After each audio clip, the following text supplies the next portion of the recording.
Greetings, all praise King Selassie first. 237th King of Israel. Sometimes stated he's the 225th. I've even seen the 500th.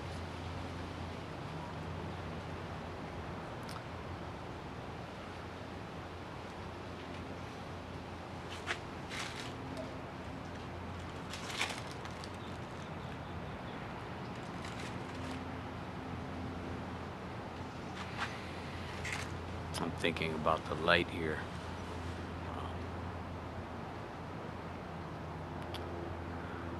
I suppose it's not supposed to matter, but you know, I could come out here looking any which way. You know, Nelson Mandela was someone who believed the first impression was the most important, and so I suppose we have to make an attempt in our own way to appear worthy to be listened to. However, the light is going in the other direction, so I will carry on.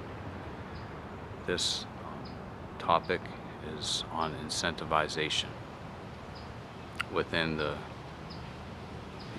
greater subject of eco-oppression, which deals with the destruction of the earth, money, and the beast, that which rules over us, you know, to be feared. If we believe in the duppy will take over us.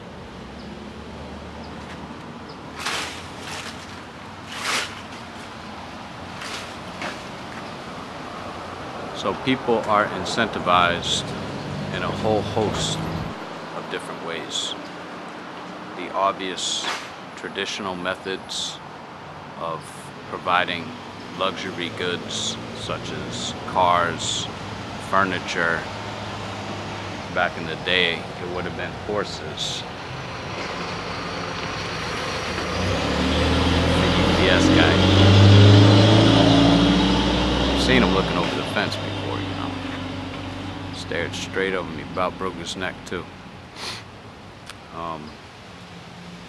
Today, there are many different ways that people are incentivized, not just by a check.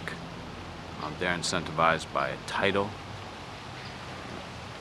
what comes along with that, prestige, privilege, you know, just walking into the place and have everyone, you know, bow down in glory, is what a lot of these billionaires really fuels them. And keep in mind that it's not necessarily the expectation of receiving that drives people, but that fear of loss. So when you acquire a position of status, it's just like any other possession that people are afraid of losing. And they can only lose it, you know, one way, by people taking their position. So there's that element of competition. So for anyone to think that in a capitalist society people are going to unite, they just don't get it. They just don't get it. Some of the other incentives are community or collectivism. People want to be part of that group. They're afraid to do what may be different. They don't want to be called weird. People would rather be liked, although that may have to do with their attraction to others or their perception that by being accepted by others, their life becomes more convenient. So convenience really is at the core, is why I mention this a lot in videos, because it really drives people's thinking.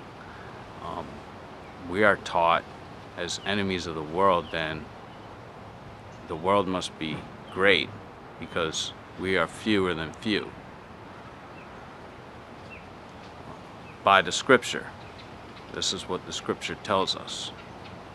So if few will be called, many will be called, and few are chosen, and being enemies of the world, then I people think about Creator first and say, what is the Creator intending for I at this step, in this moment, when I make this decision? And other people seem to think, you know, what will this decision do for me? You know, what will I get out of this? So that's part of the process that forms a combined total of eco-oppression. Of course, the oppression coming down from around. And sanctions when inconveniences are placed on us, it tends to deter us from making those particular decisions. Now, many of these inconveniences now go without being seen. That's why you hear the Babylon man saying, you know, that we can do things to you that you will know and others won't. You know, the threat being that, you know, we'll make you go crazy, point our finger at you and say, look, this person just couldn't handle it. See? Instead of actually taking a look at themselves and realizing they're the ones that are part of the greater evil.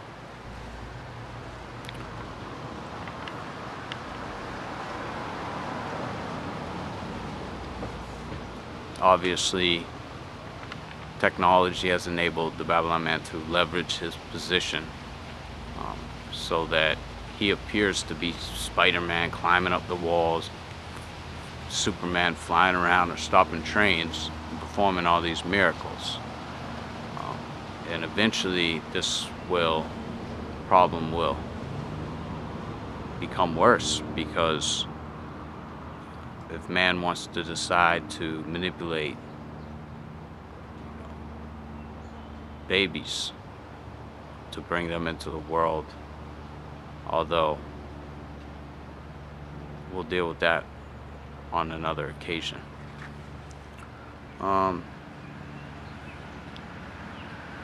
Because I don't think that man really has the powers that he claims to have. It's just the man that wants you to believe that he has those powers. Again, he's trying to be that Superman, you know, so that everyone turns towards the Babylon man for guidance. Of course, the Babylon man will turn around and profit off of those people. The other way of providing incentives for people is fear. Fear is very a powerful tool, because if you can instill fear in others, perhaps there's homegrown terrorists all around. The dark-skinned people are going to come to take back their land. You know, you can drive people to a corner, which is what the Babylon man has done to the masses of people, to divide us at the bottom. It's quite simple. You have to put yourself in the Babylon man's shoes and say, look, I have so much, all these people have nothing. Eventually they're going to try to come for what I have. So all these steps the governments are put in place to oppress people, yeah, and the economic conditions to keep people in line, and therefore the Babylon man continue to destroy the earth and destroy people and live in comfort and luxury. You know, and you think about, this may be off topic, but the amount of energy that is used to maintain, say, the Babylon man's houses here and there. Of course, the Babylon man is going to say, well, I hired jobs for it, so it's good. But yet, when you think about the supplies, because there's wear and tear from the atmosphere. For example, if somebody has a big old house, they're always having to fix this and that because of the atmospheric conditions. And therefore, it goes without being used. If you could decentralize that energy, then perhaps, you know, we would all have a decent place to live, and there would be relative peace. Because if people feel like they have a stake in life and their life's not being threatened and they're not being attacked by the system, which is what people feel, and you can lock everyone up, it's not going to change anything, then they're going to be conflict. You know, there's going to be strife. They're going to